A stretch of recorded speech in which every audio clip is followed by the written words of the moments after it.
Very, very tough ending to a football game that, quite frankly, we felt like was in our grasps again, and didn't execute at the end overall the way we needed to, not on either of our final two possessions to get one of those footballs in the end zone. The last play sequence there, have a chance at KJ early on, just one of those, we don't miss a lot of those. Then roll into a sequence of downs, hit TJ on the fourth down, and then first and goal. Wanted to get we have elements in our offense to go fast at the same rate of time, hopefully, that a clock play would be. There was a little bit of, with the crowd and the situation with the headsets, there was a little bit of confusion early on. By the time he was able to, cleanly hear me and get everybody aligned. Too much time had come off the clock. Probably, looking back on it, just should have clocked it and taken the 3 snaps from there to try to punch the ball in the end zone. But wanted to try to, the way we're defended down there, if we can get a call that essentially gives us a chance to score before they can set their defensive plan, bring extra DBs and things in the game to defend some of our personnel. I wanted to try to get one off. At the very least, you're thinking it's an incomplete and you've got enough time under our normal operation to get a few more, exhaust the rest of the downs if you need them. That's not what took place. And then we had the unfortunate tip ball pick there that eliminated our opportunity to win the football game. Thought we ran the ball well, which was encouraging. Clearly, we're very explosive in the pass game. We just need to be a little bit better on third down and give Kirk a little bit more time to operate and try to find some people, because there's some throws to be had if we can keep him safe and clean, which is tough to do against the front with Khalil Mack and some of those guys, but that is the expectation. And then defensively, we knew that's a very good offense, a very good quarterback over there, a lot of yards, but they did get us the stop that we needed. It gave us a premier opportunity there to try to win the game, and we did not capitalize. Do you think that the confusion you referenced played a role in just the execution of that final? I think he was, he was having trouble hearing me at first. I don't think the headset was initially. I might have, whether it was the crowd or what, he wasn't hearing me clean at first, and then by the time he pieced it together, enough clock had gone off that I think, probably we should have just clocked it at that point. But we have, like I said, Kevin, we have elements of our offense, no matter where we are on the field, to try to go fast and capitalize on situations. It didn't go that way. After the snap, he throws and it's intercepted. I mean, the execution, the outcome. Do you think? No, I mean he got a play called. We had a JJ isolated on the backside and a chance to try to get levels of the defense and then potentially throw it out the back of the end zone if it's not there. I don't think, although the time was incredibly critical, I don't think that contributed. I think if we would have clocked it on first down and then run that play, I think that attempt probably still gets made. I do think that. Kevin, 3 losses in a row, 2 at home. It's a pretty big hole to dig out of. It is. The guys in that locker room are the ones that can do that? I do, and I think what we are going to continue to do is continue to find a way to a man, coaches included, starting with myself, to do a little bit more. Find a way to do a little bit more and find a way to complete 4 quarters of football the way we need to play to win games, and that's complementary when you're playing against a really good offense on the other side. 475 yards of offense is great, but we still finished with 24 points, and they finished with 28, so it wasn't good enough to win. I will say I've been a part of a team before that's lost 3 in a row. Wasn't the start of the season, but lost 3 in a row and found a way to win a world championship.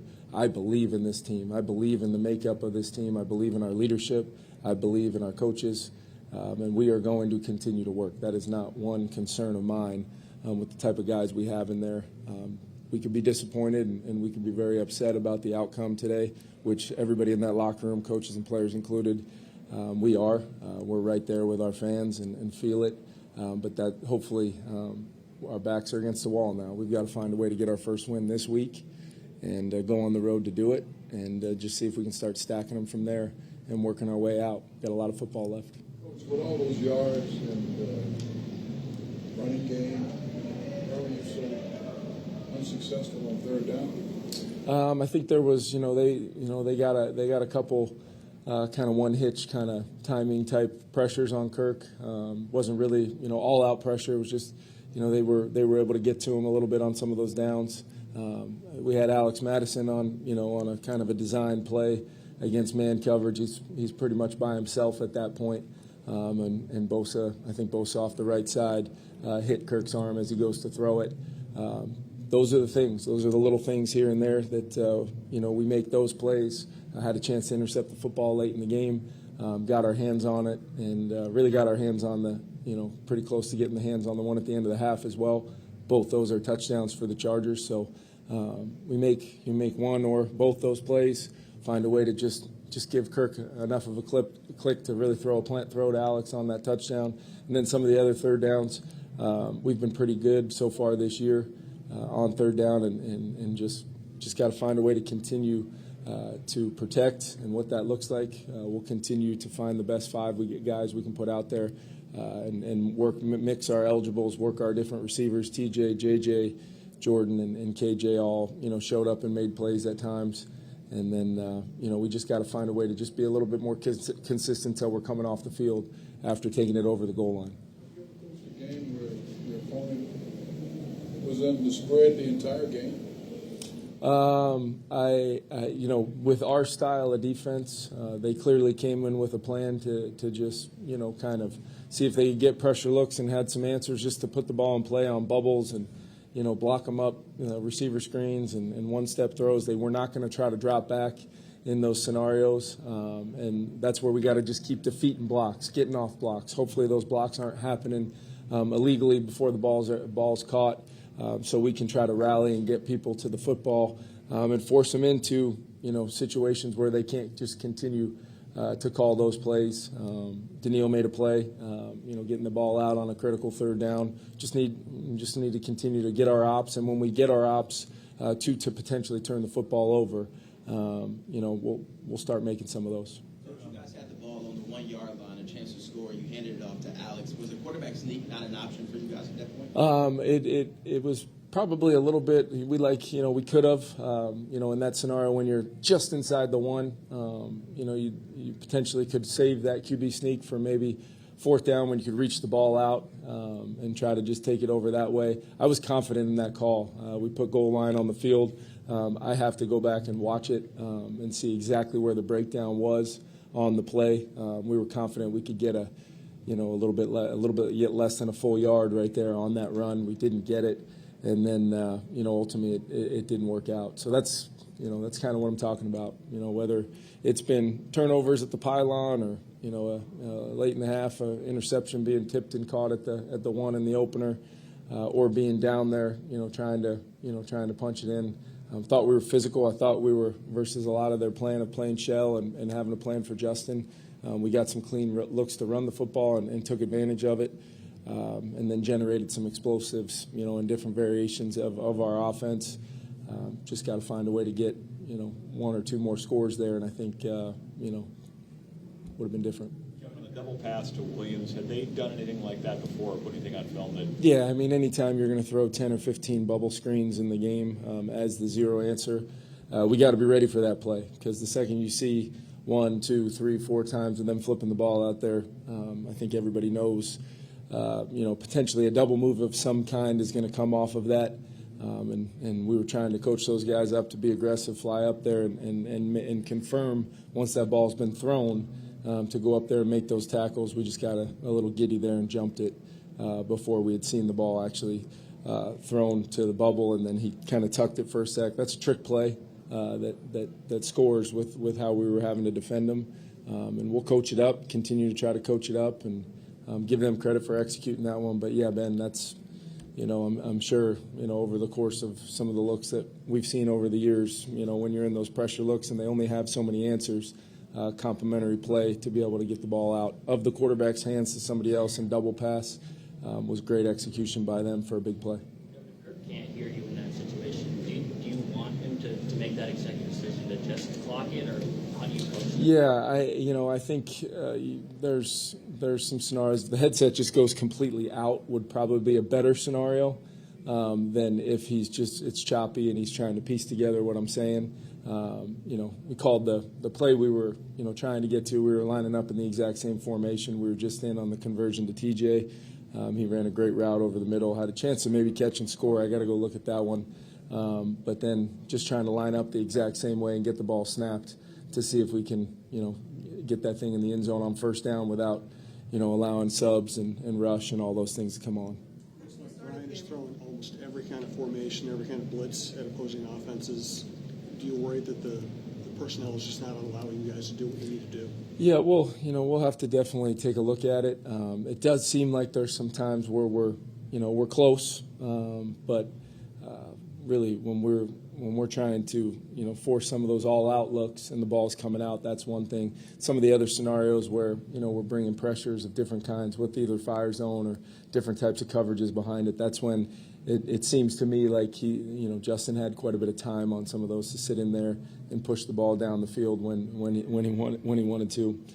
So that's where we just got to try to find a way to get home. Hopefully we can get Marcus going at some point. I think that's been an element that we've been missing, just his physicality and his versatility as a guy on all three downs. So hopefully we can get him going and maybe add a little juice in there to some of those rush groups on third down to get people off the field.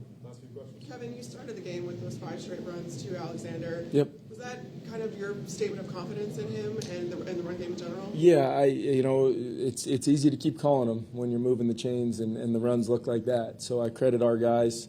A lot of work went into trying to make sure we continue to hone in on what we want to be in the run game, which we want to be versatile, we want to be multiple. But in the end, we challenged those guys to win the line of scrimmage, and Alex was running it really hard. As much as we emphasized turnovers all week and did we talked about it. We did multiple drills. We do, have a conversion right there, close to his forward progress being stopped or not. We've got to make sure we finish the down with the football, and nobody was more upset about that than TJ. But across the board, if we get that first down, maybe we can continue to run the football and hit our head on the goalpost the way we were running it to start the game. But turnover there ends that drive, and they turn it right back around, turn it into points. Kevin, just for crystal clarity, did Kirk not hear you? He was having trouble hearing me initially. Was like crackling, or what was the reason? I haven't had a chance to, it was probably the crowd noise and probably just the, sometimes that happens. It's not always noticed when we're in just a normal 2-minute mode or we're just using normal but I do know we, called a, pretty similar play before in 2-minute this season down there to even score last week against the Eagles kind of towards the end of the game. And it's just a situation where communication is key and whatever, if there's any roadblocks between that, that's where, we just got to make sure everybody's got clarity in that moment of what we're trying to get done and doing it as fast as possible. My expectations are always sky high for our group, so I'm trying to steal one more play, but clearly with that much time going off the clock, even though I don't, ultimately think time was the issue with that game ending the way it did, it certainly would have been, if that ball does get thrown away, we're down against it to where we might not even get the other ops anyway. So that one, purely on me to trying to be too aggressive in that moment. We get the first down. Definitely looking back on it, just wish I would have clocked it. And no matter what benefit we had going fast, the value was not received clearly with what that execution looked like in the moment. And that's something that looking back on it, I wish I would have just had him clock it and not tried to steal one there. Last one, just cramps for Justin. Yep. And then Byron had a contusion of some kind. And any other updates, I'll get to you guys tomorrow. Thanks, guys.